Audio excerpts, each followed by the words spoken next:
This is it in a nutshell, if you just to understand how it's set up. It is a campus, but it's more than just about him. It's about what influenced him growing up. We'll be able to join hands and sing in the words of the old Negro spiritual.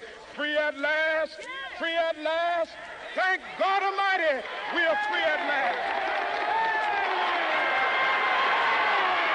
We are Steve and Stephanie, traveling with our two Scottish Terriers, Teddy and Ellie.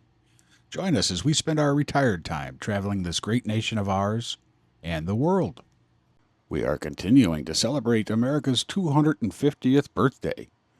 And today, we are in Atlanta, Georgia for the Dr. Martin Luther King National Historic Site. Be sure to check nps.gov for openings and closings. And if you're not familiar with Dr. Martin Luther King Jr., you really need to go back to school. So there is a visitor center you start out with first, and then you can tour his birth home. It's funny because his father married the pastor of the church and moved in with his in-laws and then had his children, and they all lived there until about 12, and then they moved out in Borders. He had Borders, it was whole thing. It's also the historic fire station because it influenced everybody here in this neighborhood. It was one of the first. And then there's his gravesite and at the King Center, which is Freedom Hall, and it forwards his mission as after his death. And then the Baptist Church where he and his father worked at, and that was their church. And then a final one is just the Center of Black American Life in Atlanta. So this is another very emotional and moving National Historic Park, a must-see. You know who he is? Gandhi. Andrew Young dedicated it. That's the Mahatma. Oh, come on. Contemporary is the fire station. Now, there's something about gardening. Oh, and there's his church. So close to the church. This is the visitor center, and they're not letting us in. You gotta admit, if you're gonna do a visitor center about a guy who was a reverend, you build a church, right? Yep. Jeez, that's gorgeous. Unfortunately, it's undergoing renovations. We will have to come back.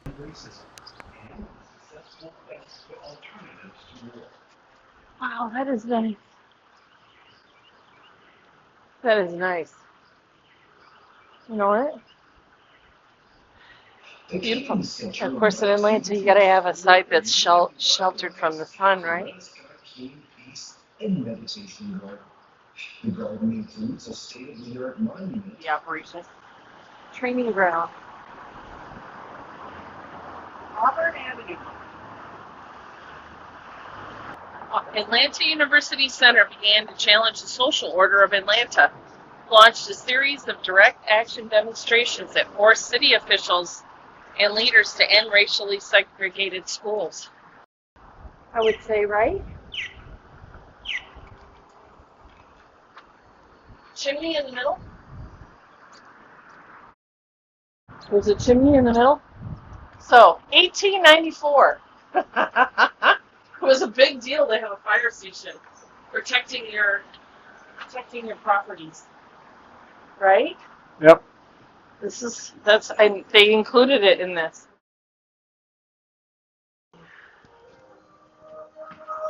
Hello. Hey, how are you? A live body. You can hear it. Fire Station Number 6, built in 1894, served the community in Sweet Auburn neighborhood until 1991. It sits just around the corner from Martin Luther King Jr.'s birthhouse. Found out a year ago. There is a travel and stamp group, and they have all the stamps on the website. Right. I saw a lot with my kids as they were growing up. I would take off 2 weeks every summer, and we would do road trips, and it was all national parks. So Right. I'm now going back, now that I'm on my own. Fire Station Number 6, when we visited, was the temporary visitor center. This offered insight and the telling of Dr. King's story. The park documents and preserves 35 significant structures that shaped Dr. Martin Luther King's formative years, to include his birth home, 501 Auburn Avenue, Ebenezer Baptist Church, the Prince Hall building that housed the Southern Christian Leadership Conference, and the King family home at 234 Sunset Avenue. That isn't the pulpit, is it? Hmm? It is? Yeah, It's so short, right? you can see it in the Oh my picture. God, there it is.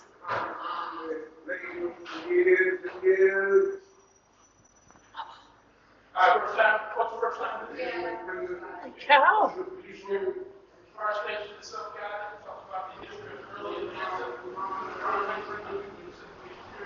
Look at him. He just, look how many people he talked to.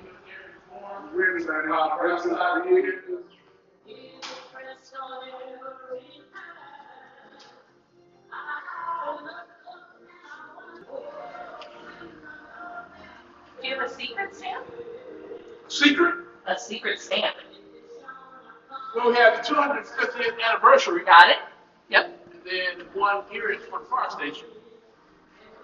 One for the fire? Yes. Yeah. Okay, so with the visitor, the actual visitor center. This is it. This is a replacement. Right. Where's the stamp for the actual visitors? I don't know. Is it not there? No. So Coretta secured single-handedly buying as much of these properties as possible and restoring them to keep it as a historic. And directly behind station number 6, Martin Luther King Jr.'s birth home and the King home. Unfortunately, this was also temporarily closed, but Yes, but it's had some foundation problems with all the rain, so they have to shore it up, and that's fine. Can you believe that this reverend and his wife bought a house in 1909? I don't know how they got the money for it, but they did.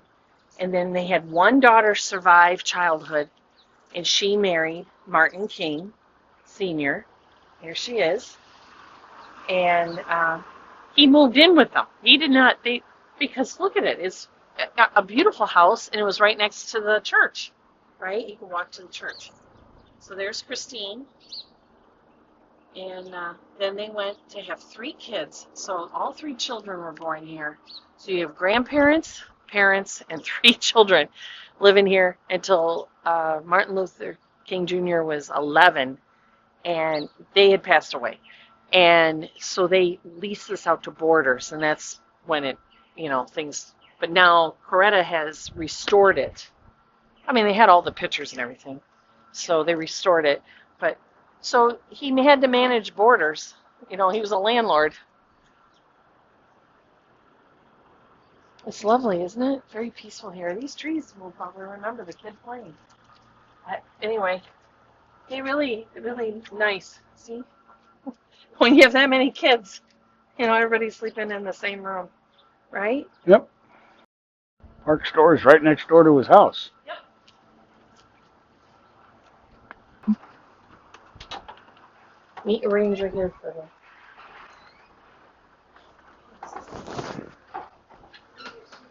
flying out birds. Hi. See, here's the 6 principles. Right by the door. Welcome to the park. Thank you. Thank you very much.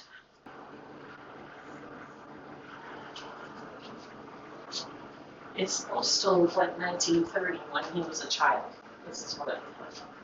Oh, look at this. Isn't this nice? Oh, look at you guys with your craft paper. How smart. You're the smartest. So I wondered next door, the ranger, I said, I see you have the fire station one. Where's the big one? And he looked at me like, I don't know. They're good at acting like they don't have a team. But Some people up here say they don't have the stamp, and they have stamps down there. see, It's free. he has the 60th anniversary, the 250, and the firehouse stamp, which is appropriate. He goes, you're going to have to talk to the ladies next door. They know her. This one. Nice, huh? What else did you got here? Oh, this is the church. Good. So we don't have to. There's the church. Oh, What are cool. these? Oh, well, I think this is the 250. I already have. I don't think it's different. Right, look, historical part. Oh, it is different. Oh, What's different? this one says National Historical Park, and the other one just says Junior NHP. So this one's slightly different. Holy moly. That's a big deal. What's the other stamp? Okay, that's a trail. That's the Civil Rights Trail. This one? You didn't. Yeah, I already did it, but I have a special page for trails. The gift shop, located right next door to his birth home, is another place for memorabilia, more stamps, and a step back into the past. In 1968, Mrs. Coretta Scott King established the Martin Luther King Jr. Center for Nonviolent Social Change. 50 years ago, a great American in whose symbolic shadow we stand today signed the Emancipation Proclamation. But 100 years later, the Negro still is not free. I have a dream that one day this nation will rise up and live out the true meaning of its creed. We hold these truths to be self-evident, that all men are created equal. I have a dream that one day on the red hills of Georgia, sons of former slaves and the sons of former slave owners will be able to sit down together at the table of brotherhood. I have a dream. Just as I have a dream that my 4 little children will one day live in a nation where they will not be judged by the color of their skin, but by the content of their character. I have a dream today